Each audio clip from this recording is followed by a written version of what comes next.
10 नं देबरगाव समस्ति आरो 14 नं चिरांदुवार समस्ति बे समस्ति मोननैयाव देग्लायनि बिसायख'थिया खोब मोजां मुजिथारगोन बायदि जों आन्दाज खालामनो हादों नङा होमबा लोगोफोर मानो होननानै बुङोब्ला 10 नं देबरगाव समस्तिया जाहैबाय हाग्रामा महिलारि बिथांनि जोनोम गामि आरो बिथांनिनो समस्ति बेराफारसेथिं 14 नं चिरांदुवार समस्तिया जाहैबाय मानगोनां खाम्फा बरगयारि बिथांनि जोनोम गामि आरो बिथांनिनो समस्ति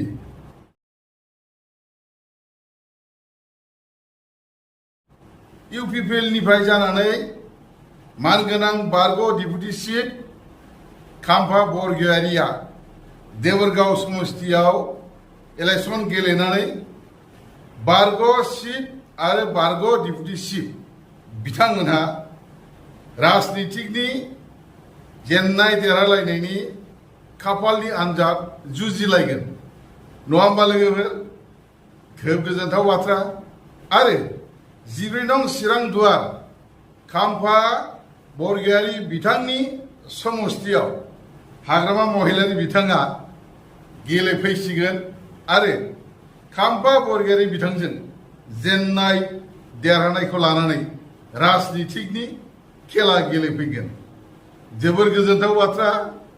बेबायदिखौ जों खोनाफेराखैमोन नुफेराखैमोन बिथांमोना सानैजों जुजिलायनाय राजनितिकनि खेला जोङो नुनो मोनसिगोन आसा खालामो बिथांमोननि बे समस्ति मोननैयाव राजनितिकनि खेला गेलेनाया जुजिलायनायजों देरहालायनो आसा खालामनायजों बे समस्ति मोननैयाव